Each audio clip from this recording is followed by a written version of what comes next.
Gravando, pode começar. Tá bom. Boa noite a todos. Prazer, meu nome é Ricardo, eu faço parte da equipe. Hoje nós iremos apresentar o projeto Se um Bairro Falasse. É um projeto com foco nas histórias e causos de alguns bairros da cidade de Jundiaí. Hoje nós vamos falar um pouco sobre a Vila Municipal. Anteriormente foi falado da Vila Arens e futuramente iremos falar da Ponte São João e Jardim Sica.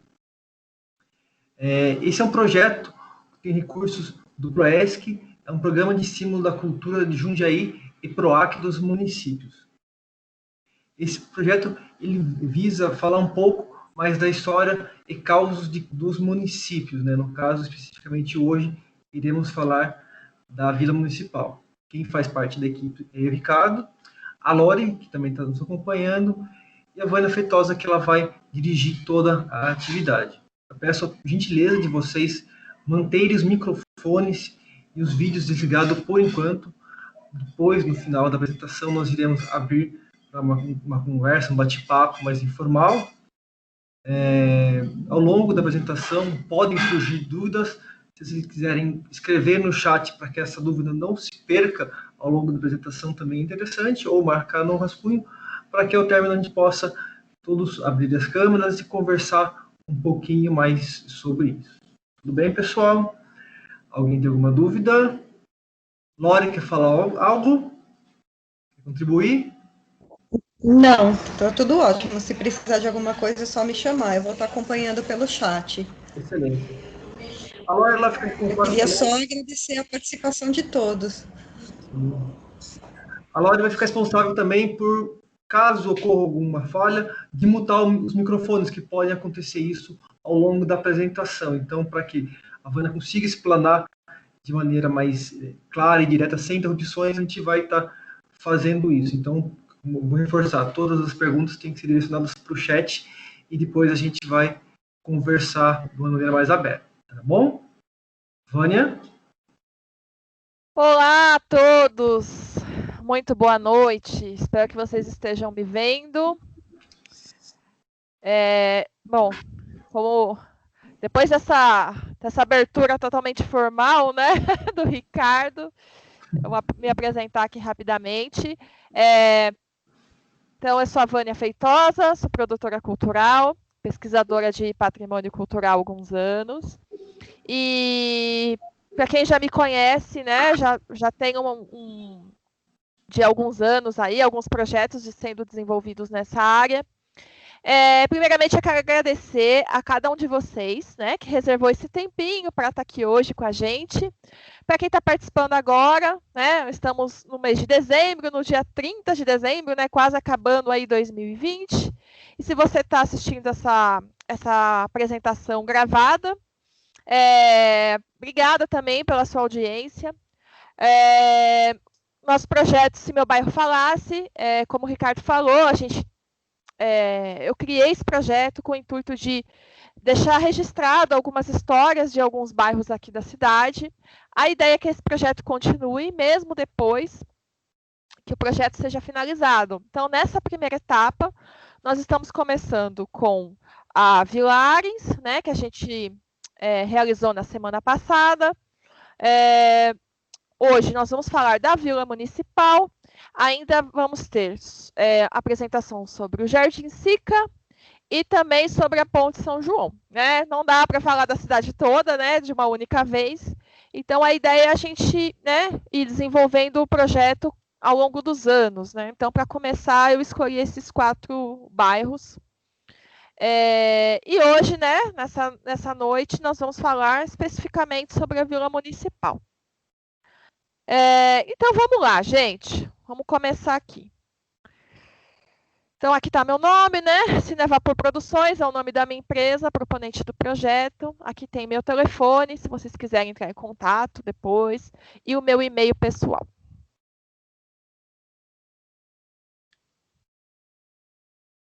Bom, vamos falar um pouquinho, então, né, sobre esse bairro de hoje, a Vila Municipal. Para quem não é de Jundiaí, porque eu sei que tem algumas pessoas que são de fora, é um bairro que fica numa região central, né, da cidade. Aqui eu coloquei de parâmetro um pouco sobre a população de Jundiaí com o passar dos anos, né? Então, em 1874, a gente tinha aproximadamente 7.832 mil habitantes. Em 1920, a gente tinha 44.437 habitantes aproximadamente, né? Então, por que eu coloquei essas informações? Para a gente ter noção do quanto a cidade desenvolveu nesse período, justamente por conta do desenvolvimento da ferrovia, né? Quando a Companhia Paulista chega aqui em Jundiaí. Para a gente falar um pouco sobre a Vila Municipal, é importante a gente falar. Hoje nós vamos falar de várias coisas, mas principalmente Francisco, eu não sei. Alguém pode ajudar o Francisco? Bom, então, assim, para falar hoje sobre a Vila Municipal, é importante a gente abordar alguns aspectos históricos, né, da cidade, principalmente sobre as ferrovias, né, que cruzaram Jundiaí. Para quem não sabe, a nossa cidade foi um grande entroncamento ferroviário. Por aqui passaram a Companhia Paulista de Estradas de Ferro, a Ituana, Itatibense, Bragantina, a Sorocabana. Então, todas essa confluência de ferrovias que atravessaram Jundiaí contribuíram para o desenvolvimento local, né, de diversas formas, seja econômico, seja através do desenvolvimento urbano da cidade.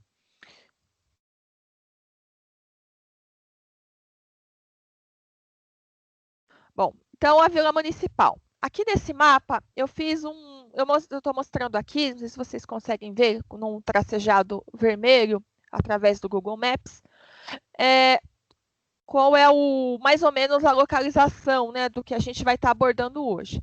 Só para deixar claro que, como o tempo é curto, né, não dá para a gente falar de todos os aspectos do bairro, né, porque seria muita coisa.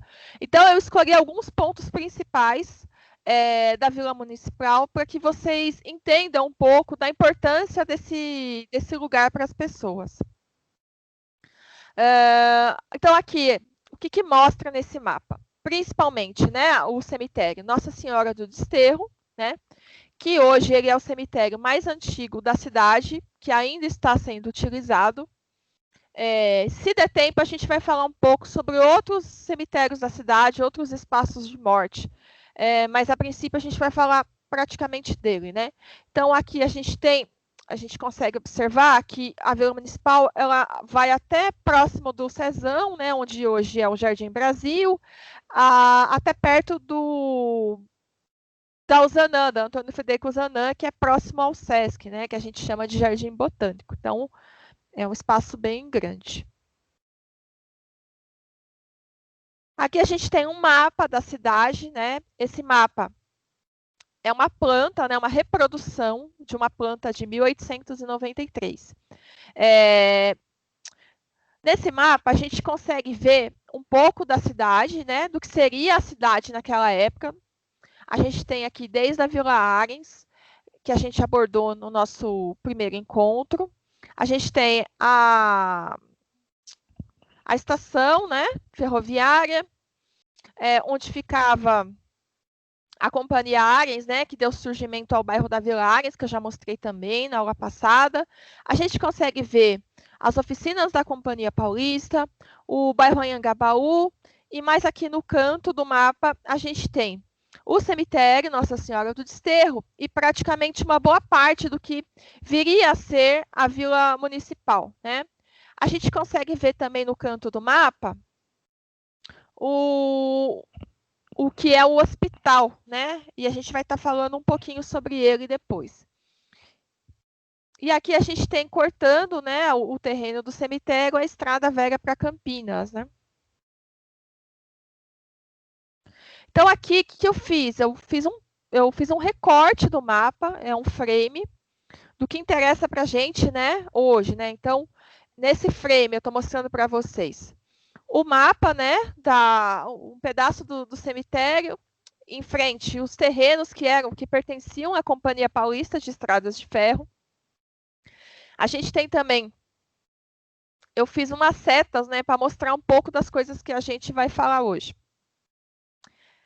O Hospital dos Leprosos, né, da Vila São Lázaro, o cemitério, né, Nossa Senhora do Desterro, como eu citei, a Estrada de Ferro Sorocabana e a Vila Doutor Torres Neves, né, com as moradias para os operários da Companhia Paulista.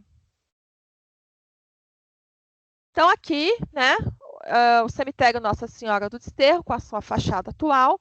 A criação dele, ela ocorreu, e foi praticamente, oficialmente, vamos chamar de inaugurado, né, mas sendo começado a ser utilizado por volta de 1869. Porém, as obras dele foram iniciadas em 1867. É claro que essa fachada que a gente está vendo hoje, ela não é dessa época, né? Essa fachada ela foi construída na década de 30, né? Que seria a entrada oficial do cemitério. Porém, quando esse local, essa necrópole, né, começou a ser utilizada, tinha uma outra entrada que ficava na Rua Campos Sales, né?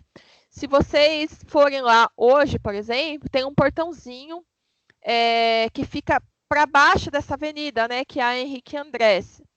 Lá tem a entrada, o portão ainda existe, né? Era a entrada oficial naquela época. E se vocês forem, a próxima vez que vocês forem ao cemitério, vocês podem reparar que nessa entrada, essa rua principal desse portãozinho, estão os túmulos mais antigos do cemitério, né? Os principais, que são aqueles, digamos, mais nobres, com materiais como mármore, né, de Carrara. Você tem mais estátuas, né? A arte tumular ela está mais presente naquele local. Aqui a gente tem uma foto, né, feita pelo Janksur, né, da foto ideal. Para quem não conhece, o Janksur foi um fotógrafo aqui de Jundiaí. Ele tinha um estúdio que ficava na Rua do Rosário.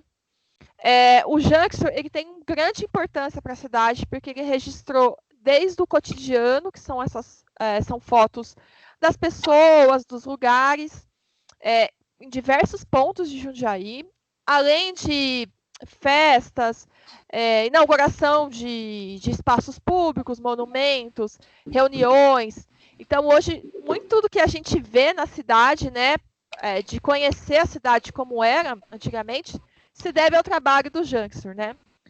E em algumas fotos ele assina com o nome dele e em outras está como foto ideal, né? Que era o nome do estúdio. Nessa foto aqui estava para ser, provavelmente estava quase pronta essa fachada. Ela foi feita em 1939. Gostaria também de dizer que uma boa parte das fotos que a gente está utilizando em todo o projeto, não só na apresentação de hoje, são do acervo do professor Maurício Ferreira, né? Que faz um trabalho fantástico também de preservação da nossa memória.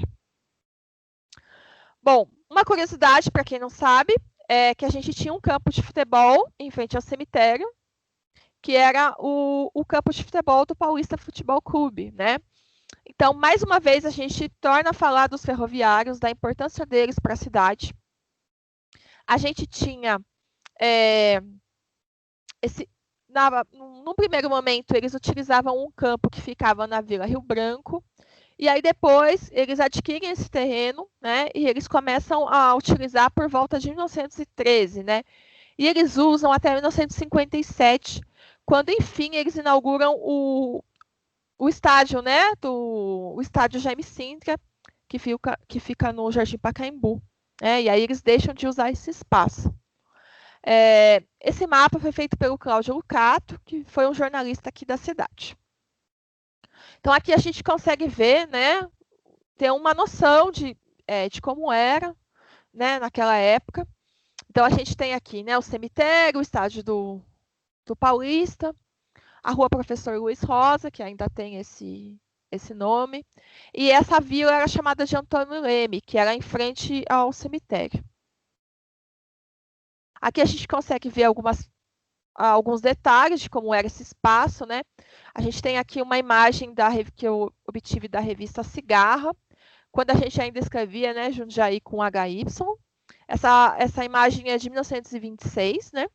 E Aqui está até escrito, né? Tem uma legenda. 3 aspectos das arquibancadas do Paulista Futebol Clube Jundiaí, por ocasião do seu encontro com a CA Paulistano, né? Deve ser Clube Atlético Paulistano. Então a gente pode ver, né?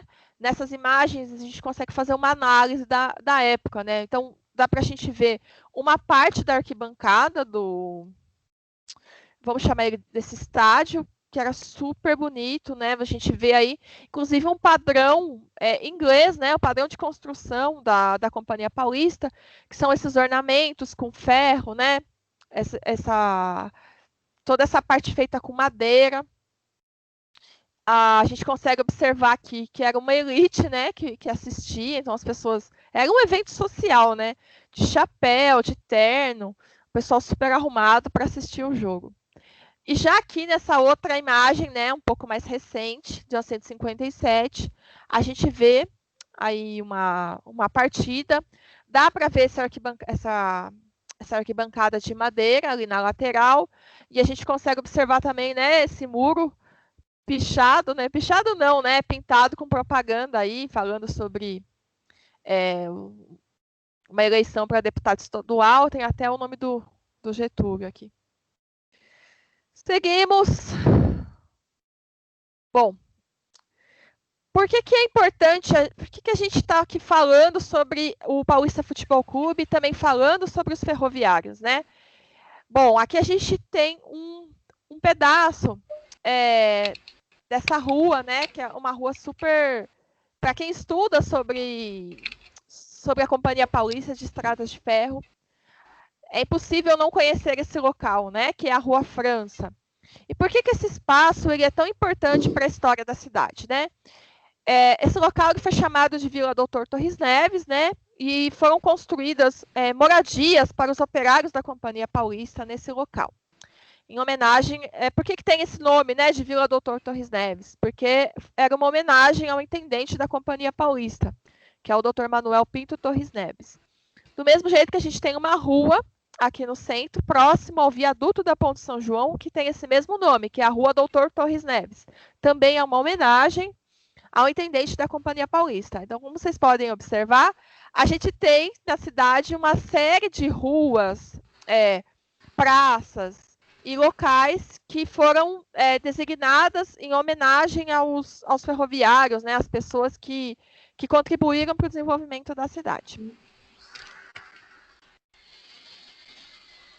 Aqui eu estou utilizando uma foto do Jorge André, que é um escritor aqui de Jundiaí, ele também é fotógrafo, e ele publicou essa foto esses dias no Facebook, e eu pedi autorização para ele.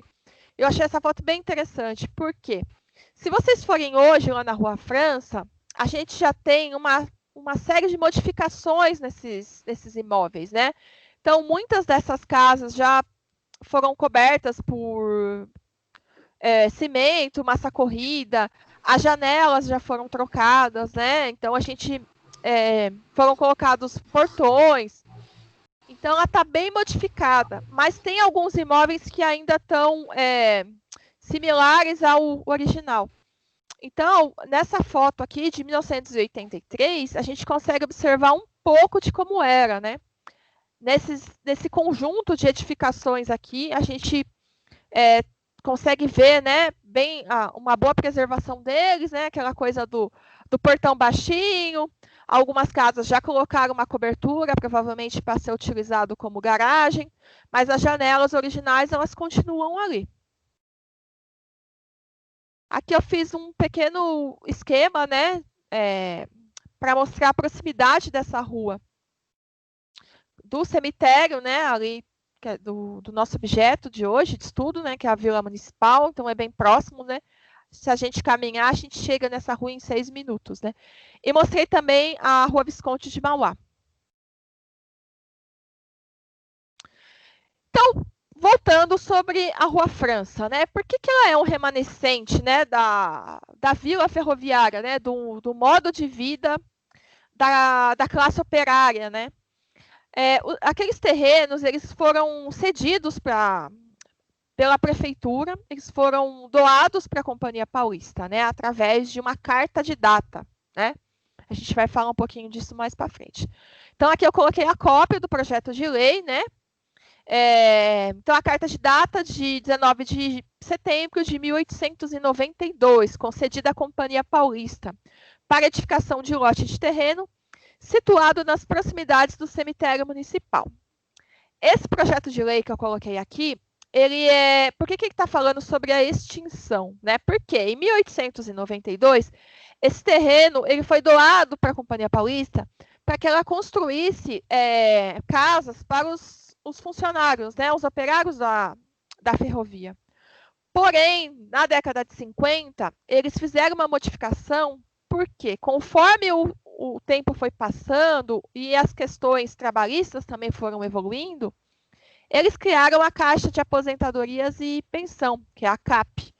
E aí eles começaram a utilizar as verbas dessa Caixa de Aposentadorias para construção dessas casas, né? E para que fossem vendidas para os funcionários, né? Então, aqui eu coloquei um pouquinho, né, bem resumidamente, né, o que são as vilas ferroviárias, né? Esse trecho eu copiei do texto da tese da Luciana Massami, né, que é uma pesquisadora, ela é arquiteta, e ela fez uma tese sobre as vilas ferroviárias, né, no estado de São Paulo. Então, a finalidade das vilas ferroviárias era ter o trabalhador por perto, né? Então, para que isso? Para manutenção. Em locais em que se exigia mais trabalhadores, como são os entroncamentos ferroviários, locais de baldeação e os armazéns. São nesses pontos onde havia maior necessidade de trabalhadores e que havia maior concentração de casas, né? Então, aqui em Jundiaí, as concentrações de moradias ferroviárias, elas estavam na Vila Arens, né? E aqui na Vila Torres Neves, há esses remanescentes dessas moradias na Rua França e numa parte da Rua Visconde de Mauá. Então, se a gente observar no estado de São Paulo, onde a gente tem essas moradias, elas geralmente estão bem próximas à linha do trem, praticamente alinhadas, né? Porque existe uma série de funções dos ferroviários que necessitava, né? Estamos falando de passado aqui, porque infelizmente a gente já não tem mais toda a logística da ferrovia, né? Como a gente tinha antigamente. Então, nesse caso da Companhia Paulista em específico, a gente precisava desses profissionais muito próximos da linha do trem. Então, você tinha uma série de funções. Então, por exemplo, você tinha a pessoa que era, por exemplo, o porteiro, né? Que cuidava da cancela, né? Da passagem de nível. E ele tinha que ficar ali próximo, né? Para fazer a troca de turno. Aí você tinha a função da pessoa que gerenciava, que era, por exemplo, o chefe da estação.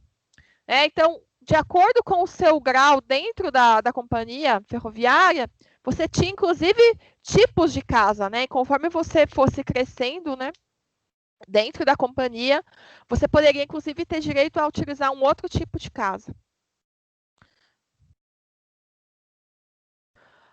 Bom, aqui eu coloquei um trechinho, né, da lei. Então, resolve concordar com os fins de direito e na previsão de dívidas futuras que as edificações na área possam ter também, na área possam também ser feitas pela Caixa de Aposentadorias e Pensões dos ferroviários da Companhia Paulista e pelos funcionários da Companhia Paulista de Estradas de Ferro, desde que os mesmos se destinem aos seus associados ou os funcionários da citada companhia e membros de sua família, né? Então, em 19 de setembro de 1892, há uma carta de data doando essas terras para a Companhia Paulista, em troca de construção de casas para os ferroviários. Então, porém, em 1946, essa lei é alterada para que a CAP, como eu citei, né, a Caixa de Aposentadorias e Pensões da Companhia Paulista, assuma as despesas de construção e financiamento para os seus funcionários, né? E o que são cartas de data, né? Segundo a Kathleen Moraes, né, que é uma pesquisadora, que ela mora aqui em Jundiaí, inclusive, as cartas de data são documentos de doação de porções de terra e elas se enquadram no modelo fixo de texto que corresponde a um documento oficial com peso de lei. Então, as cartas de data eram utilizadas para fazer cessão de terras, né, na área urbana. Aqui eu coloquei também um pedaço do mapa que eu obtive desse documento do projeto de lei da Câmara Municipal. E aqui a gente pode observar, né, os nomes, né? A Vila Doutor Jaime Sintra, ela não existe mais, ela foi alterado o nome, mas naquele momento ela tinha esse nome, né? A Rua Conselheiro Antônio Prado também foi alterada para a Rua Visconde de Mauá. Visconde de Mauá, né, como vocês sabem, tem a ver com a fundação, né, da ferrovia, né, nacional, em homenagem ao Barão de Mauá. Então, em 1952, essa rua foi alterada. O Conselheiro Antônio Prado também é um nome histórico, né, para a Companhia Paulista. Esse nome foi jogado por uma rua lá na Vila Rio Branco. E aqui a gente mostra no mapa também a Vila Doutor Torres Neves. Então, como a gente pode observar aqui, sempre nomes voltados para a ferrovia. Então, aqui, eu vou ler também esse texto, que eu acho que é importante para a gente entender um pouco, né? Então, os terrenos para a construção de casas de funcionários públicos do município. Aqui a gente está falando, na verdade, de um outro contexto, né? Não sei se vocês já pararam para pensar sobre por que se chama Vila Municipal, né? Todo aquele bairro em volta do cemitério. Então, ele tem justamente esse nome porque a Vila Municipal ela foi um bairro criado para que os terrenos fossem loteados aos funcionários públicos da cidade. Então, a gente tem, de um lado do bairro, os terrenos que foram doados pela prefeitura para a Companhia Paulista, para que fosse construído moradias para os ferroviários, e aí a gente tem um outro lado do bairro, que é praticamente atrás, né, do cemitério, que foi feito um loteamento para que fossem construídas moradias para os funcionários públicos da prefeitura. Então, a prefeitura entrava com o terreno para o financiamento, e aí os moradores faziam os servidores públicos, né, faziam a construção e tinham os seus terrenos loteados. Então, dando expansão à própria finalidade da lei, né, em 1951, que estabeleceu a justa vantagem de o servidor público municipal conseguir adquirir o seu lote de terreno, base principal de sua casa própria. Tenho a satisfação de encaminhar esse legislativo, incluso projeto de lei, que visa a abertura do prolongamento da Rua França e ampliação do prolongamento da travessa que ligará a Vila Municipal com a Rua Bandeirantes. Mercê das doações de proprietários que, amigos do funcionalismo municipal, não tiveram dúvida em doar as áreas necessárias para esse fim. O próprio senhor Antônio Melato Filho, o único contemplado com permuta, dado a imensa área que deverá ceder, não está praticamente aquinhoado, pois, embora receba áreas de menor, uma área bem menor do que a doada e da localização inferior, não pretende qualquer remuneração. Então, o que aconteceu? A prefeitura era proprietária de uma boa parte desses terrenos, né, que foram loteados, porém, uma outra parte desse terreno já tinham donos, né, que eram moradores do local que tinham algumas chácaras.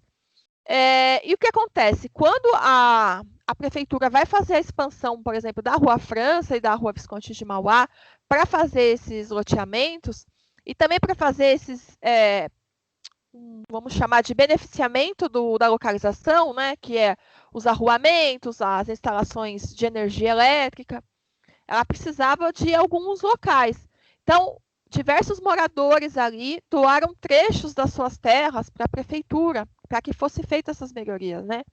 A gente lê esses projetos de lei, né, da década de 40, 50, e hoje eu mesmo, né, fico chocada, assim, né, com a gentileza das pessoas, né, de doarem as terras, né? Era um outro momento da cidade. Mas, assim, é muito interessante a gente ver como era o pensamento, né, naquela época. Como as pessoas tinham muitas áreas, né, que são essas chácaras, elas cediam, né, parte desses terrenos para a prefeitura. E hoje, se a gente for pensar, né, é praticamente impossível, né, porque hoje a terra está tão difícil, né, mas a gente está num outro contexto, né, da habitação social. Se a gente pensar que naquela época era muito difícil você ter a sua casa própria, né? Hoje a gente já está, não que hoje seja fácil, mas hoje a gente tem os bancos que financiam, né? Então a gente está num outro momento da história.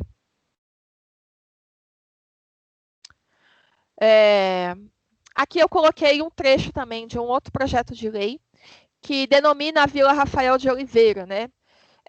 Quando a gente começa a estudar um pouco sobre a fundação de Jundiaí, né? Há diversas divergências, né? De nomes, datas, locais, né? Mas na história, digamos que oficial, o Rafael de Oliveira é um dos fundadores de Jundiaí, né? E uma forma de fazer essa homenagem para ele foi denominar uma parte da Vila Municipal de Vila Rafael de Oliveira, né? Então, nesse projeto de lei de 1956, a gente consegue observar essa denominação, né?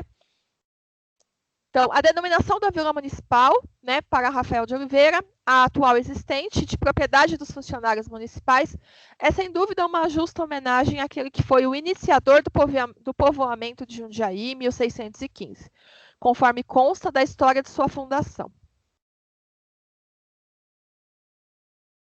Aqui eu coloquei uma imagem, né, do Google Maps de um pedaço da Vila Municipal, ou da Vila Rafael de Oliveira, né, como ela foi denominada. Para quem conhece o bairro, esse aqui é um local bem conhecido, né, que é o famoso Escadão, né? Mas antes de ter essa escada, gente, digamos que os moradores do bairro passaram uma série de sufocos, né? Então aqui eu coloquei, né, esses textos, né? Aqui dá para a gente ver no mapa que essa rua lateral é a Rua Dulce Pinheiro de Moraes. E aí, nela, ainda hoje ela está em paralelepípedo, né? Então tem uma parte da vila que está ainda em paralelepípedo e é muito, eu acho assim, como se diz, né?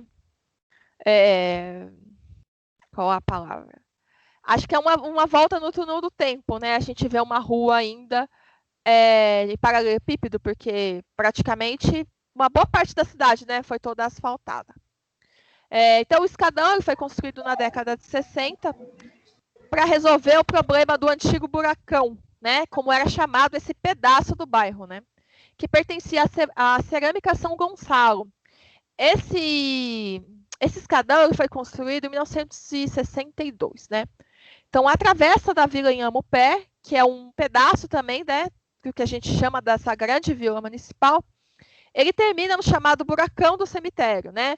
Ressente-se que um ou dois postes... Aqui, no caso, eu coloquei um trecho de uma reclamação, que era um projeto de lei, solicitando à Câmara que se iluminasse esse trecho, porque eu vi uma série de reclamações, né, nos projetos de lei, de que era um lugar perigoso, né, por conta da ausência de iluminação, né? Então, ressente-se que um ou dois postes de iluminação pública, pois existem residências nas imediações daquele covil, olha, chamando de covil aquele pedaço, esconderijo de vagabundos que à noite sobressaltam e assaltam pessoas e moradias, né? Veja só como que foi feita a redação dessa solicitação para a prefeitura. Esse texto é da Câmara Municipal de 1957, né? Quer dizer, desde a década de 50 se reclamava desse buracão, porém essa escada, né, só foi construída na década de 60, né? Ela vai dar acesso para a Rua Rangel Pestana, atrás do cemitério. Bom, aqui eu coloquei mais próximo, né, o escadão, né? Veja que ele está bem, né? Ele tem essa cor assim de judiado, né? E aqui eu coloquei um pedaço da placa que está lá, que está escrito: obrigado, Omair, pela construção dessa escada. Eu preciso dizer para vocês que eu usei essa escada muito na minha infância para ir para a escola, né? Porque eu estudei no Conde do Parnaíba e morava na Ponte de Campinas. E eu sempre via aquilo, inclusive eu subia pela lateral, né? Para mudar um pouco, né, gente? Que é rotina de criança, né? De ficar indo para a escola, em vez de ir para a escada, às vezes eu subia aqui pela lateral. E eu sempre via essa placa e não entendia o que era, né? E aí, só alguns anos depois, muitos anos depois, quando eu comecei a pesquisar sobre o cemitério Nossa Senhora do Desterro, para o projeto Memórias Póstumas da Cidade, é que eu fui entender que essa placa foi uma homenagem, né, para o Omair Zobignani, que foi o prefeito que fazia a gestão da cidade, né, na época da construção desse escadão, né. Ele foi prefeito de 1960 a 1963. O Omair ele faleceu em 2016, né. E aí tem essa placa que foi, segundo alguns moradores, né, foi feita em homenagem a ele como forma de agradecimento. Porque, imagina, né, você ter um buraco gigante nesse pedaço do bairro que as pessoas poderiam estar correndo o risco, né, de cair, enfim, ter acidente. Bom, aqui nós estamos num outro trecho do bairro, né, que é um pouquinho para cima desse escadão, que é o cruzeiro, né, da Vila Municipal, o famoso cruzeirinho, né, que é essa praça que também, ela também está próxima ao final da Rua Rangel Pestana, né? Então, para você acessar o bairro, você tem vários caminhos, né? Você tem a Rua 24 de Outubro, que você acessa a Rua dos Bandeirantes, você pode descer o escadão e sair nessa rua, que é a Dulce Pinheiro de Moraes, ou você pode também acessar a Rangel Pestana e sair nessa rua, que é a do Cruzeiro, né? Que tem essa pracinha. Mas por que essa praça ela é tão importante assim para a cidade ou mesmo para o bairro, né? Então, essa praça ela foi construída em 1942, né? A gente chama ela de Cruzeirinho. E ela é um marco para um evento bem importante assim, para o país, né? Principalmente para o estado de São Paulo.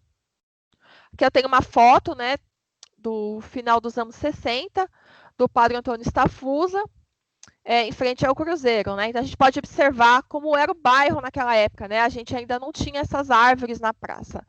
Para quem nunca ouviu falar do Padre Stafusa, ele foi um padre na Vila Rio Branco, mas ele tem vamos dizer assim, que ele cravou o nome dele na história de Jundiaí, porque ele foi uma pessoa visionária e um grande admirador das artes e da história de Jundiaí. Ele, além de ser poeta, ele foi um grande pesquisador, né, sobre a cidade, e ele foi a pessoa responsável pela idealização do Museu Histórico de Jundiaí, né. Hoje o museu está no Solar do Barão, ali na Rua Barão de Jundiaí, porém, a história do museu começou muito antes, né. A gente não tinha um museu na cidade acho que até os anos 70, né? Até os anos 60. E aí ele foi responsável em unir diversos historiadores da época, pessoas que eram interessadas na história de Jundiaí, tanto na questão do acervo, mas também de escrever sobre a cidade, né? E ele também foi responsável por montar o primeiro museu, que foi no Parque da Uva. Que época era? No final dos anos 60. Na verdade, foi antes, né? Ele veio para Jundiaí, acho que em 1962, né? E aí a gente tinha, então, uma parte do museu que, naquela época, ele tinha um caráter mais de museu de história natural, e aí, com o tempo, foi recebendo acervos de documentos, objetos, até chegar no que é hoje o Museu Solar do Barão, que tem o seu acervo lá no casarão, né, que pertenceu ao Barão de Jundiaí. Então aqui eu tirei uma foto, né, das placas que estão naquele cruzeiro, né, para vocês entenderem o que é esse monumento, né. Então aqui, em grata comemoração do 4º Congresso Eucarístico Nacional, São Paulo, em 7 de setembro de 1942, né? O paraninfo da Cruzada dos Moços Católicos, né, o Dr. Arthur de Vasconcelos, oferece à Bela Jundiaí esse cruzeiro construído sobre terreno doado pelo prefeito municipal Manuel Aníbal Marcondes. Então, o que acontece, né? O que foi esse evento que foi tão importante para, né, para ter um cruzeiro que fizesse a homenagem, né? Então, aqui eu coloquei um texto, né, um pedaço do texto do João Carlos Santos, que faz parte da tese dele, né, na Faculdade de Arquitetura e Urbanismo da USP. Então, realizado em setembro de 1942, o 4º Congresso Eucarístico Nacional, ele pode ser analisado como o ápice de todo o trabalho de reforma da Igreja Católica no Brasil, de forma mais específica em São Paulo. Ele foi realizado entre os dias 3 a 7 de setembro, e o evento contou com cerca de mais de 500 mil fiéis, né? Além das autoridades eclesiásticas e políticas, vindas de todo o estado e de diversas partes do Brasil, como ponto de erupção de um movimento que se articulou em contraponto ao pensamento liberal, que culminou com a separação entre a Igreja e o Estado, após a instauração da República. O Congresso Eucarístico Nacional, ele ilustrou os diversos embates realizados pela Igreja Católica, que se aliou à construção da ideia de nacionalidade e a unidade colocada pelo Estado Novo, né, a partir da década de 30, reforçando assim a sua importância na sociedade na época, né? Então, assim, a gente estava nesse momento da história do país, a gente tinha essa questão do Estado Novo, né, relacionado ao governo do Getúlio Vargas. Então, a partir da década de 30, né, a hierarquia católica buscava, com o movimento, a restauração católica, fortalecer um pacto de aliança entre os governadores do país em defesa do poder constituído, em oposição aos movimentos revolucionários que visavam alterar o regime político e a ordem social. Segundo Reolando Aze, o fortalecimento da autoridade política no país era considerado pelos prelados como um elemento básico para que a Igreja Católica pudesse de novo afirmar a sua presença na sociedade. Então, nesse momento, Getúlio Vargas, né, percebeu na Igreja uma forte aliada, né, na manutenção das ideologias pregadas pelo seu governo, né? Então, a gente tem aí no governo Getúlio Vargas aquele tom nacionalista, né, das multidões, né, de ser idolatrado. E aí nisso a gente tem também aquela imagem, né, do Getúlio, o pai dos pobres, né, o pai das multidões. Então, existia todo um departamento, né, do governo que pensava todas essas imagens, né, hoje a gente chama de design gráfico, né, mas existia um setor, né, do governo que era responsável em montar essas imagens para que se transmitisse essa ideia de nacionalismo, né? E a gente está vendo isso muito novamente, né? Essa coisa da Salve o Brasil, Pátria Amada. Então, desde aquela época, a gente já consegue observar essa particularidade. DIP, Departamento de Imprensa e Propaganda, é isso?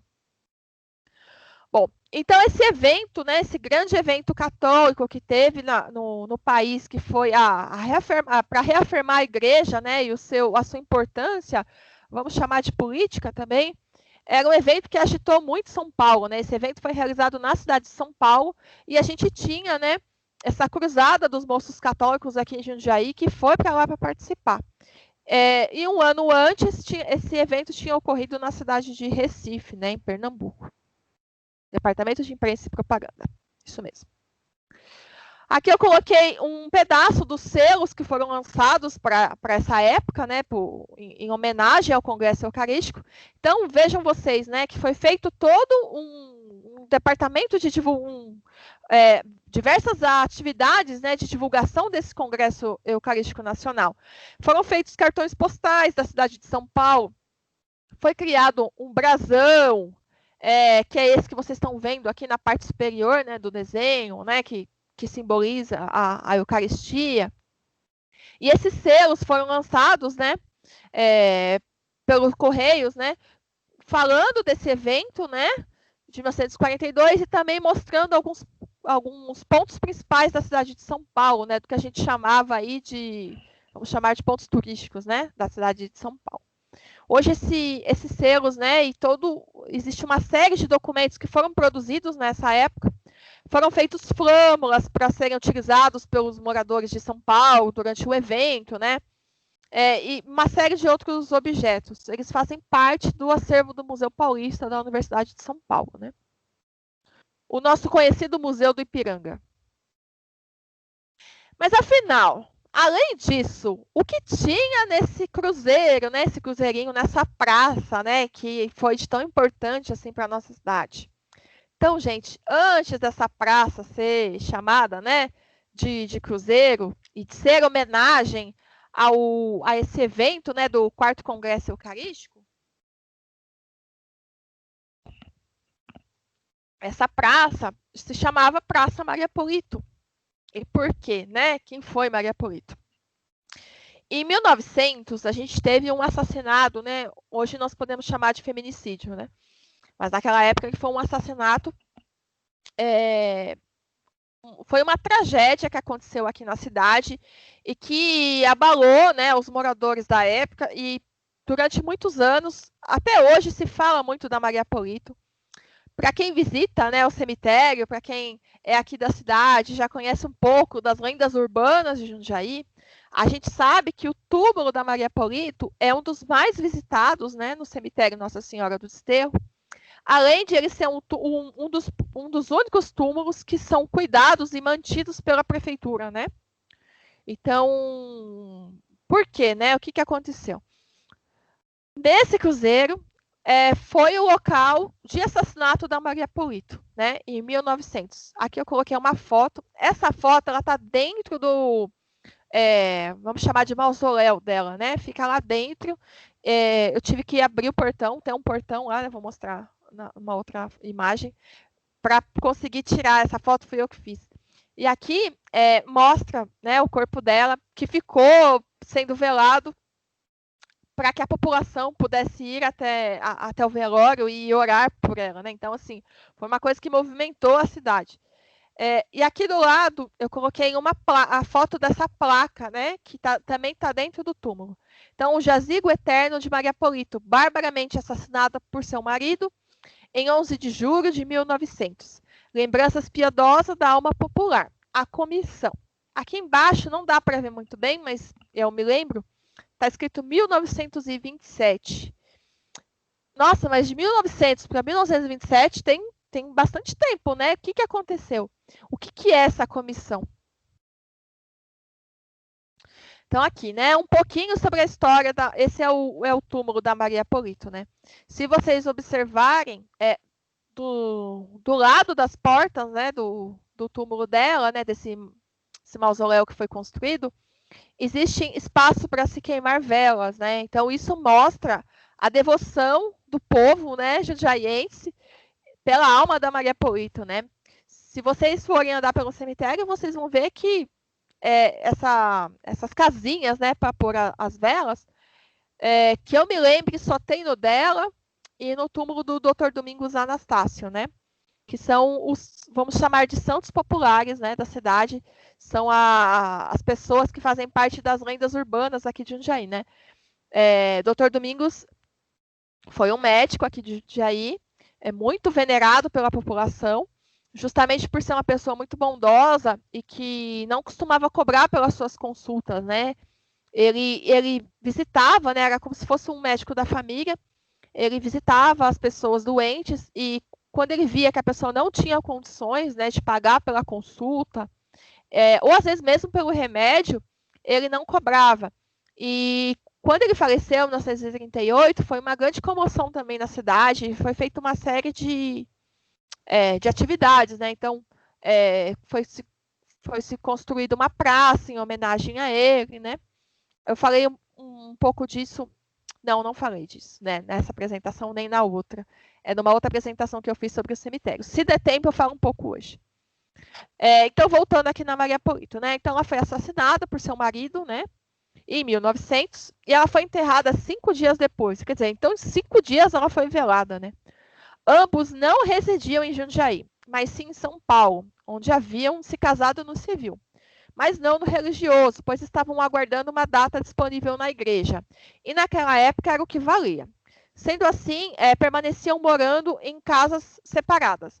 O que quero dizer que naquela época era o que valia?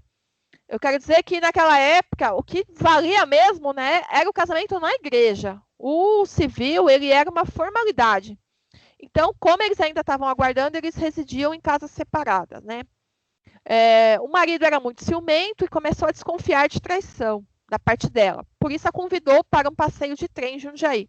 E caminhando por um lugar ermo, né, próximo de onde hoje é a Vila Municipal, que é essa região do Cruzeiro, ele assassinou com 18 facadas, fugindo em seguida para Campinas. Ele foi capturado e confessou com naturalidade. O local do assassinato atualmente é uma praça, né, com um cruzeiro na Vila Municipal, próximo ao Escadão, que até a década de 40 era denominada Praça Maria Polito, como eu já havia dito para vocês. A cidade ficou muito entristecida com essa bárbara e eles montaram uma comissão para arrecadar fundos e construírem um jazigo, né? Já que ela havia sido enterrada em cova rasa, né? Cova rasa é quando você enterra direto na terra, faz só um montinho assim, coloca uma cruz, né? Só para sinalizar. Eles só conseguiram concluir esse túmulo, esse mausoléu em 1927. Olha quanto tempo demorou, né, gente? E aí, o que eles fizeram, né? O jornal A Comarca ficou responsável de arrecadar esses fundos. Então, as pessoas, né, os leitores, os moradores da cidade que pudessem contribuir, eles iam até o jornal e doavam, né, o dinheiro. E aí, até que eles conseguiram finalmente construir esse túmulo que está lá até hoje. E ele está sempre assim, né, limpo, arrumado. Lá dentro desse portãozinho, as pessoas depositam cartas, que são agradecimentos de milagres que as pessoas alcançaram. Eu já vi lá vestidos de noiva, cabeças de cera, igual a gente tem em Aparecida do Norte, a gente chama de Sala dos Milagres, que tem membros, né, feitos de cera. Lá dentro desse mausoléu também tem, né? As pessoas colocam. Se não passar pelo portão, eles chamam lá na recepção do cemitério para que abra o portão e coloque lá dentro. Então, a Maria Polito, ela é uma santa popular aqui da cidade.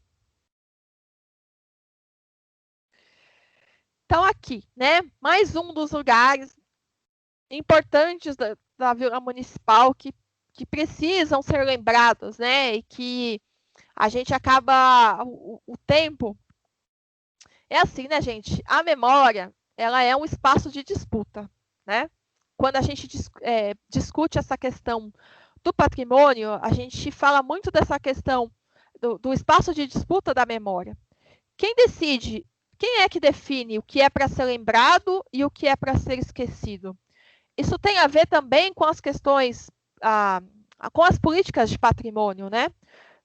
Não só da cidade, mas quando a gente discute sobre alguns aspectos históricos de Jundiaí, tem muitas coisas que acabam ficando, elas vão se perdendo, né? Os documentos vão se perdendo, as histórias vão se perdendo, e aí, quando ninguém fala mais sobre o assunto, é isso que acontece, né? Então, por exemplo, a Vila São Lázaro é um local, né, que faz parte da Vila Municipal, que as pessoas não falam mais, né? Não se toca mais no assunto. E o que era essa Vila São Lázaro, né? Era um trecho ali do bairro que a gente pode dizer que era as margens da cidade, né? Que a cidade terminava ali numa determinada época, né? Quando você acessava, o que vinha depois disso era o rio, né? O Rio Jundiaí, e aí você tinha a Ponte de Campinas, né? Que hoje é o nome de um bairro, mas o que era essa Ponte de Campinas? Era um local que dava acesso para a antiga estrada, a Estrada Velha de Campinas, né?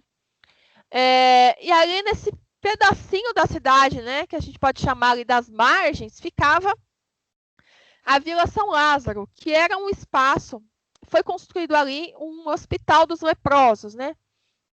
Os leprosos também são chamados de lazarentos ou morféticos, né? Até que na década de 70 todos esses nomes foram substituídos por hansenianos, né? Então, a pessoa que sofre do mal de Hansen, que é a hanseníase, elas hoje são chamadas de hansenianas, né? Mas naquela época ela tinha esses 3 nomes, né? Leproso, morfético e lazarento, né? A lepra, ela foi uma doença desde né? Inclusive, ela é citada na Bíblia.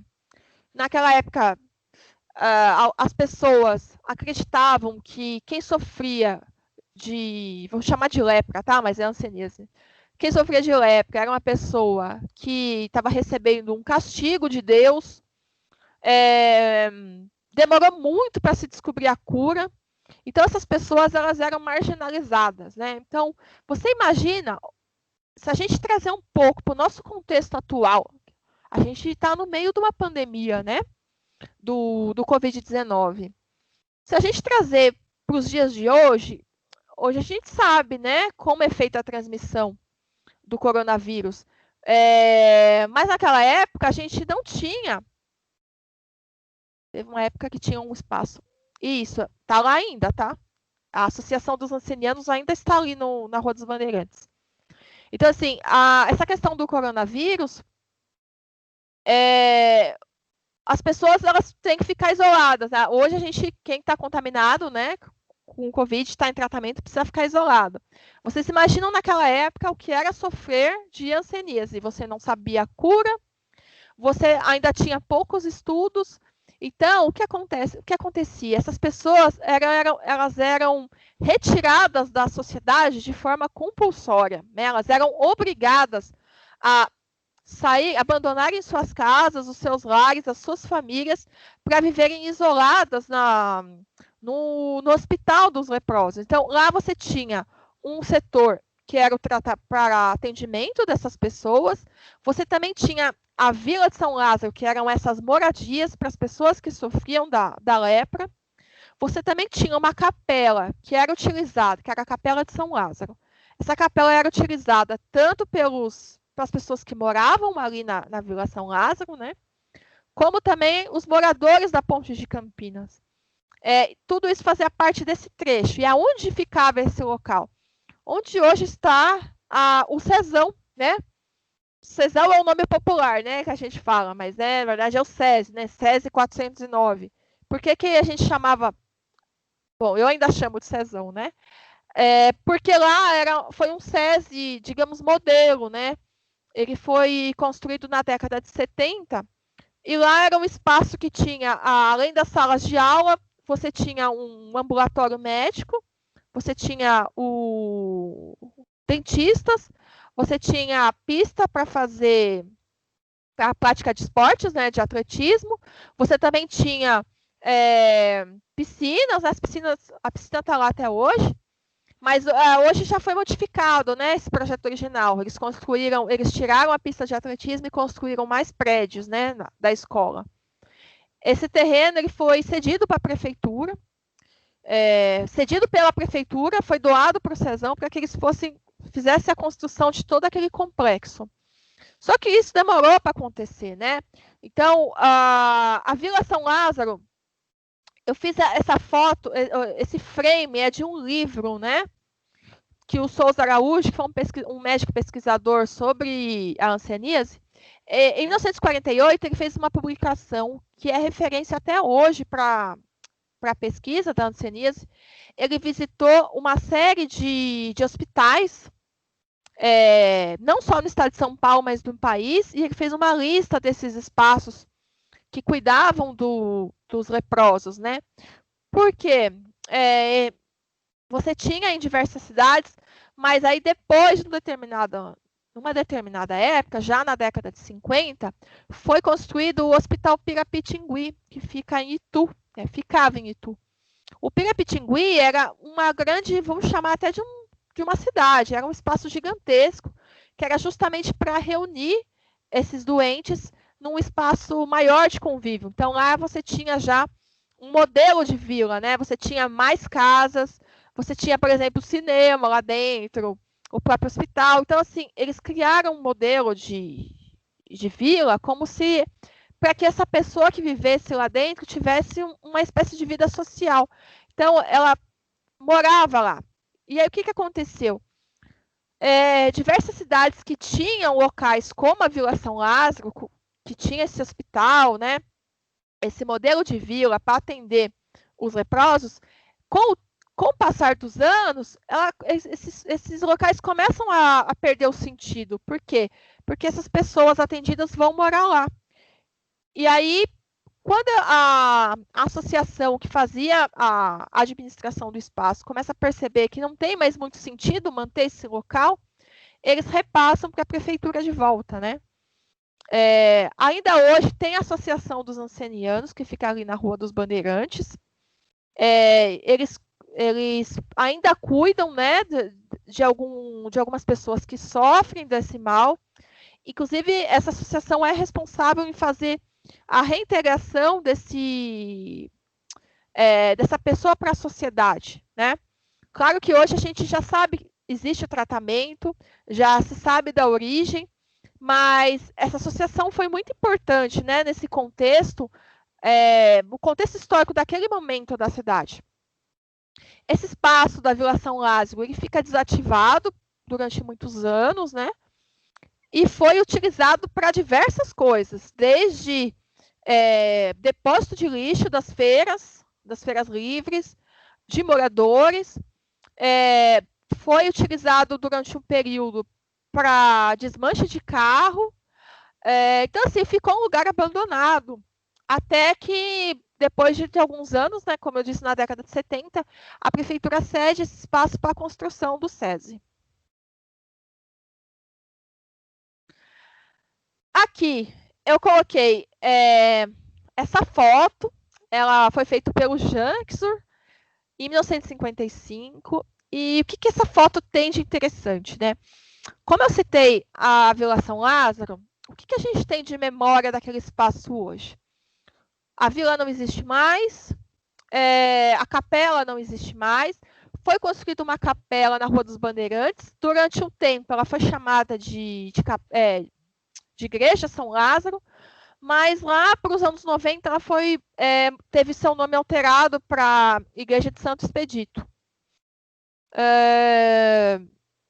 Então a gente não tem nem mais igreja. O que sobrou? Né? A gente tem então a Rua São Lázaro, que fica ali no Jardim Brasil, próximo à Vila Municipal, que ela corta, né, o bairro.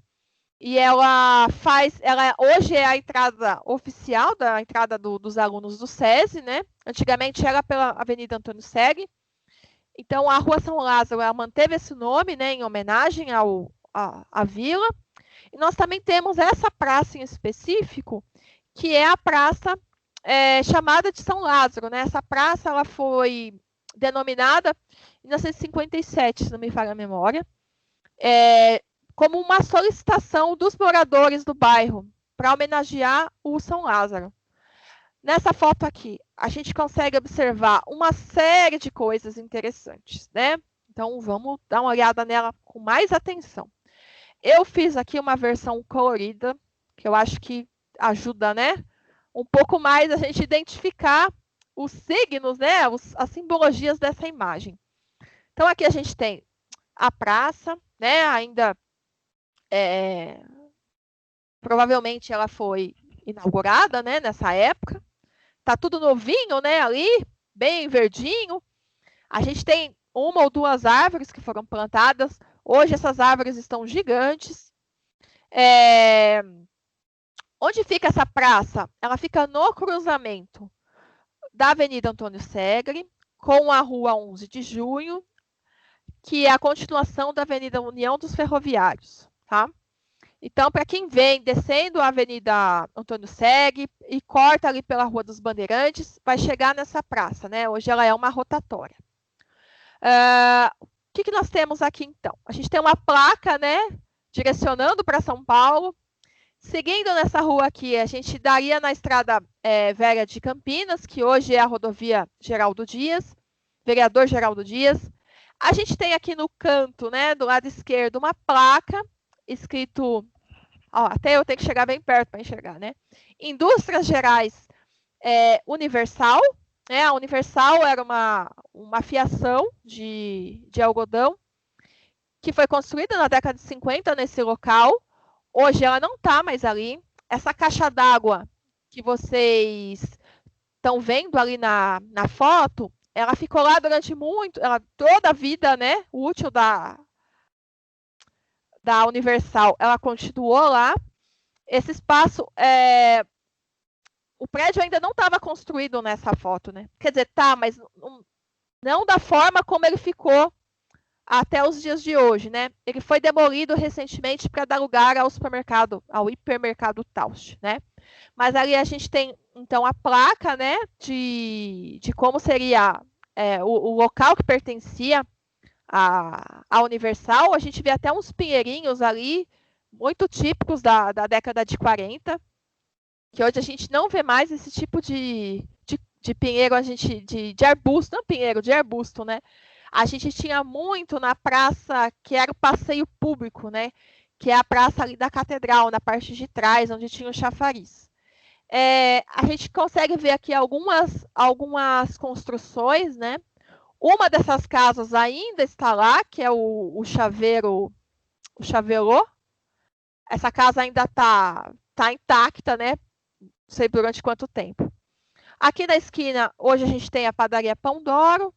E aqui, eu não sei se nesse morro a gente tem hoje o Sesc, tem o Jardim Botânico, e do lado direito a gente tem atualmente a prefeitura, né, que foi construída acho que em 1986 ou 87, não me recordo. O que mais a gente pode observar nessa foto? A gente tem um portão, né? Na verdade, era uma, vamos chamar de cancela ou porteira, né? Nessa porteira tem uma placa, né, em formato de losango, que está escrito EFS. O que seria isso? A Estrada de Ferro Sorocabana, né? Então a gente tinha ali vamos chamar uma cancela mesmo, para controlar o fluxo, né? Então, quando era o horário de passar o trem, né, da Estrada de Ferro Sorocabana, se puxava essa cancela para que a população, ou mesmo os carros, não ultrapassassem, né? Como naquela época os trens eles eram pontuais, então isso funcionava bem, né? Então tinha uma espécie de guarita e tinha uma pessoa ali, né? Vamos chamar de porteiro, que era responsável em cuidar dessa cancela, né? Para que a gente tivesse um maior cuidado, para que não tivesse acidentes, né? Barreira também pode ser chamada de barreira. Que o termo barreira, a gente não pode confundir com a barreira que tinha na Vila Rio Branco, né? Que dava acesso para a Estrada de Itatiba, que era uma barreira para se cobrar impostos, né? Para quem vinha da Estrada Velha de Itatiba, né? Mas sim, podemos chamar de barreira, de cancela, porteira, né? Dá na mesma. Então é isso. E aonde ficava a Estrada de Ferro Sorocabana? Por onde ela passava? Onde hoje nós temos a Avenida União dos Ferroviários, né? Hoje a gente chama de Ferroviários, né? A gente fala, vamos lá na Ferroviários. Mas o nome, né, oficial é União dos Ferroviários. Eu acho esse nome muito, muito simbólico e muito bem escolhido, né? Porque a gente mora numa cidade, né, a gente vive numa cidade que foi um grande entroncamento ferroviário, né? Então, por aqui passou a Companhia Paulista, que tinha seus escritórios, inclusive, né, as oficinas de manutenção das locomotivas, a parte administrativa, as estações, né? Além da Companhia Paulista, a gente tinha a Estrada de Ferro Sorocabana, a Ituana, que depois foi encampada pela Sorocabana. A gente também tinha a Estrada de Ferro Itatibense, a Bragantina, que fazia o caminho para Campo Limpo. Então, assim, veja a importância de Jundiaí, né, no contexto estadual, no contexto nacional, quando a gente fala sobre ferrovias, né? Quando a Estrada de Ferro Sorocabana foi desativada, os trilhos foram suprimidos na década de 70, provavelmente entre 1972 e 1973, né? Então, durante muitos anos, ficou uma estrada de terra, né? Porque a Avenida União dos Ferroviários, ela só foi inaugurada em 1991, 1992, acho que foi em 1991. Ela estava sendo... ela foi inaugurada em 1992, em 1991, ela estava sendo finalizada, né? E foi uma grande ideia, né, no governo do Valmor Barbosa Martins, de usar o leito da ferrovia como um espaço, né, que corta uma boa parte da cidade, né? E eu até lembro quando inaugurou que a gente usava durante os finais de semana, né? Aos domingos a avenida era fechada, né, para carro, então ela virava uma rua de lazer para andar de bicicleta, de cachorro, para fazer caminhada, para as crianças brincarem. E depois de alguns anos, ela também foi fechada aos sábados. Então a gente tinha o sábado e o domingo como um espaço de lazer na avenida. Aqui, essa foto é do acervo também, do professor Maurício Ferreira. Essa foto é de 1988. Provavelmente ela foi feita ali do viaduto da Vila Rio Branco, né? Que hoje é denominado Viaduto Joaquim Candelário de Freitas, em homenagem ao professor e também vereador Joaquim Candelário de Freitas. Aqui eu coloquei o logotipo, né? Que era um dos logos da Estrada de Ferro Sorocabana. Então, esse leito ele foi, né, o antigo leito da Estrada de Ferro Sorocabana, que é hoje a atual Avenida União dos Ferroviários. Né? Não sei se tem alguém aqui que está participando aqui hoje que lembra disso, né? Eu lembro, gente. Eu tenho 40 anos, né? Então, eu usei bastante a avenida para ir para a escola, né? Era um lugar, assim, bem, né, estranho, mas a gente tinha que passar por esse trecho de terra batida, porque fazia parte, né, para cortar a cidade. Mas veja, né, que por isso que eu falo, né, que foi uma excelente iniciativa na época de construir a avenida. Então, assim, só para contextualizar um pouquinho, né, do que foi a Estrada de Ferro Sorocabana, né? Então, ela foi fundada em 1872. O primeiro trecho da linha foi aberto em 1875, né, até Sorocaba. A antiga estação ficava ao lado da Estação da Luz, né? Posteriormente, em 1938, foi inaugurado a estação Júlio Prestes, né? Que é essa estação belíssima, que está lá até hoje, esse prédio maravilhoso. Hoje ele é utilizado pela Sala São Paulo para fazer os ensaios e toda a área técnica, né? Da orquestra. E também uma boa parte desse prédio é utilizado pela Secretaria de Estado de Cultura, né? A Secretaria de Cultura do Estado de São Paulo, que uma parte dele pode ser visitada, inclusive. Né? É muito bonito, que foi restaurado diversas vezes, e está do lado da Cracolândia, né? A linha tronco se expandiu, né, até 1922, quando atingiu a cidade de Presidente Epitácio, nas margens do Rio Paraná. Antes, porém, a Estrada de Ferro Sorocabana construiu diversos ramais, e passou por trocas de donos e fusões. Em 1892, né, quer dizer, 20 anos depois da sua fundação, ela foi fundida, né, ela foi fundida pelo governo com a Estrada de Ferro Ituana, que também passava por Jundiaí, que na época estava à beira da falência. Então, era muito comum a gente ter essas ferrovias que eram menores, né, que acabaram falindo, né, por conta das grandes despesas, né, do transporte ferroviário, para esse contexto, né. Então, a gente tinha quais são essas companhias pequenas, né? A Ituana, a Estrada de Ferro Itatibense, que teve uma vida bem curta, a Estrada de Ferro Bragantina.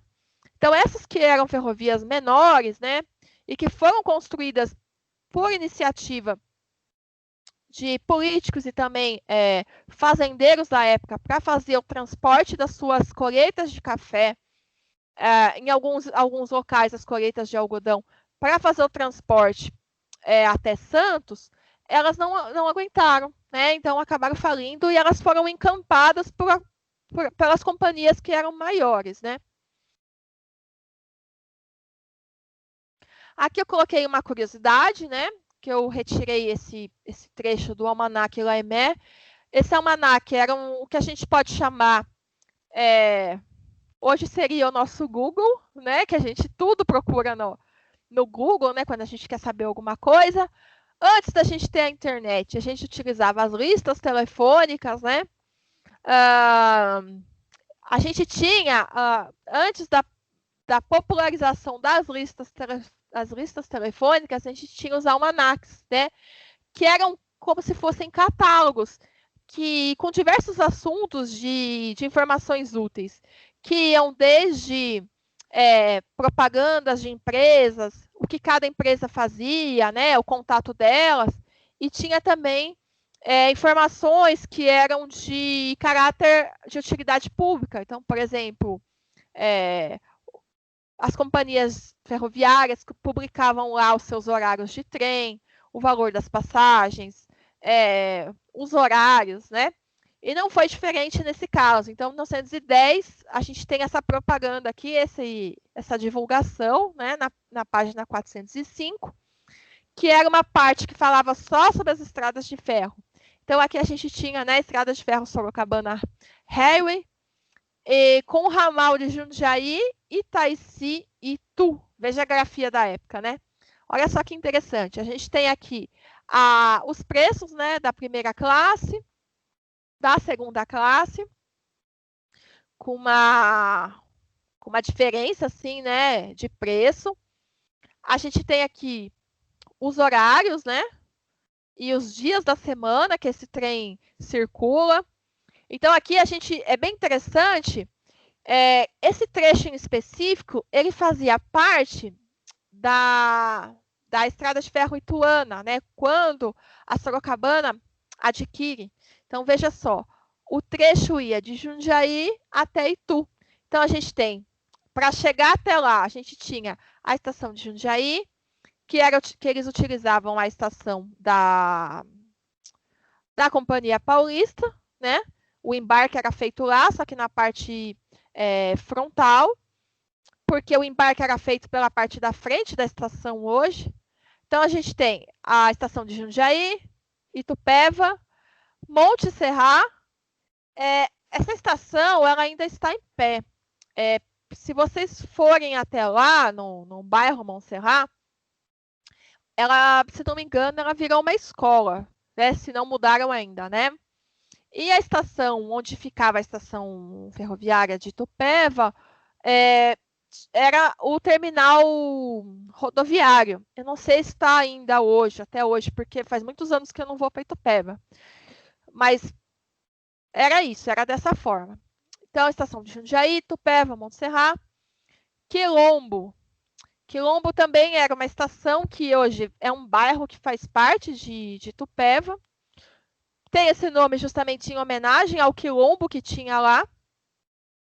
A estação de Pimenta, a estação de Salto e, finalmente, a estação de Itu. Bom, eu estou finalizando a apresentação, né? Aqui eu coloquei os agradecimentos, né? Eu já fiz isso na outra apresentação, para quem estava, né? Que é em memória dos que vieram antes de mim, que é sempre agradecer as pessoas que lutaram e trabalharam muito para que a gente tivesse essas informações que a gente usa hoje, né? Que é a história da nossa cidade. Ao Tiburcio Estevão de Siqueira, que foi um grande jornalista aqui de Jundiaí. Mário Mazuia, historiador. Geraldo Tomanic, para quem teve a honra de conhecer, ele foi diretor do Museu Solar do Barão. Alceu de Toledo Pontes, que foi prefeito aqui de Jundiaí, também foi um historiador. E também agradecer as pessoas que ainda estão aqui, né, e que contribuem hoje, contribuíram já e continuam contribuindo para que a gente mantenha a história da cidade viva, né, o professor Maurício Ferreira, o jornalista o José Arnaldo de Oliveira, ao Alexandre Oliveira, também historiador, Ricardo Mingorance, e agora coloquei uma mulher, né, a Catherine Moraes, que pesquisa sobre as cartas de data aqui da cidade. Então, meu muito obrigada a essas pessoas e também a vocês que participaram aqui com a gente. E agora vamos abrir para as perguntas, conversas, enfim, vamos bater um pouco, né, bater um papo aí sobre a apresentação, o que vocês quiserem contribuir. Tem muitas outras coisas sobre a Vila Municipal que a gente pode abordar. A gente pode falar sobre a própria Vila São Lázaro, tem uma história interessantíssima, né? Essa questão dos ancenianos. A gente tem também o frigorífico Guapeva, que ficava ali na União dos Ferroviários. A gente tem também para falar sobre o Jardim Brasil. Enfim, tem muitos outros assuntos que a gente pode abordar e que eu pretendo fazer publicações na nossa página do Facebook, Se Meu Bairro Falasse. Para quem ainda não está seguindo a gente, né? Curta a nossa página, nos sigam no Instagram. Estou parecendo aquelas youtubers, né? Fazendo propaganda, né? Mas é isso, né? E agora vamos abrir aí, então, quem quiser abrir a câmera e quiser fazer perguntas, eu estou abrindo agora para os comentários. Tá bom, gente? Muito obrigada. Temos perguntas, Ricardo e Loredana? Acho que eu vou fechar a apresentação. As perguntas que tiveram, elas foram esclarecidas ao longo da apresentação. Olha só, uau, que bom. Alguém quer comentar alguma coisa? Querem conversar sobre alguma coisa do projeto? Querem contribuir com alguma história do bairro? Vocês conheciam essas histórias que eu trouxe aqui hoje? Sobre o Cruzeirinho, sobre o buracão da Vila Municipal? Não sei se tem alguém aqui da família do Fiore della Nina, que tinha uma venda muito, muito conhecida no bairro, que ficava em frente à Praça São Lázaro, né? Hoje é um restaurante, sim, um restaurante de comida japonesa, né? Eu não lembro o nome. Mas aquele espaço já foi várias coisas, né? Já foi açougue, já foi varejão, já foi academia, já foi espaço de exposições. Nossa, já foi muita coisa. Quer dizer, quantas histórias cabem num terreno, né? Muitas. Que a gente chama de camadas históricas, né? Quantas camadas a gente tem numa cidade? Quantas coisas aconteceram num local que essas histórias acabam se perdendo, né? Tem um projeto em São Paulo bem interessante que é desenvolvido pelo Departamento de Patrimônio Histórico, que faz parte do Departamento de Cultura da Prefeitura de São Paulo, que ele coloca umas placas nos prédios, né? A gente tem um projeto similar aqui em Jundiaí, que é a Rota do Centro Histórico, né? Para quem não conhece, acho que vale a pena pesquisar.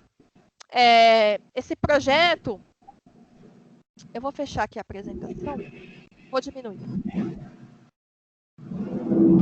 Pronto. Esse projeto, ele visa colocar umas placas, né, em alguns prédios do centro, contando um pouco a história desses locais. Eu acho que é super interessante isso, porque é muito importante para a gente e para as próximas gerações saberem o que aconteceu nesses espaços, né? Acho que essas iniciativas, quanto mais iniciativas a gente tiver na cidade que possa preservar a nossa memória, é importante. Gente, é o que eu tinha para falar hoje, né, nessa apresentação. Então, assim, se alguém quiser contribuir, está aberto, senão a gente pode encerrar. Tudo bem, gente? Se alguém Falem tiver comigo. Está me ouvindo? Tô. Pode falar, Lori. Sim. Se alguém tiver alguma pergunta, pode levantar a mão ou já abrir o microfone. Está liberado.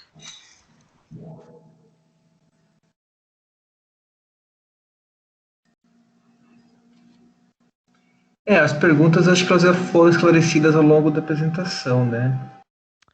Então tá bom. Então eu quero agradecer novamente a presença de todos vocês. Continuem acompanhando a nossa programação lá pela página do Facebook, Se Meu Bairro Falasse. A gente vai ter mais 2 encontros que fazem parte desse projeto. A gente vai abordar alguns aspectos do Jardim Sica e também sobre a Ponte São João, tá? Então, totalizando 4 bairros, tá bom, gente? Tenham todos uma boa noite. Vou aproveitar aqui e desejar um feliz ano novo para todos vocês, né? Um 2021 com muita saúde, né, para todo mundo e que seja um ano cheio de boas boas energias e muitas realizações para todos vocês, tá bom? Muito obrigada e até mais. Abraço, pessoal. Não se esqueçam de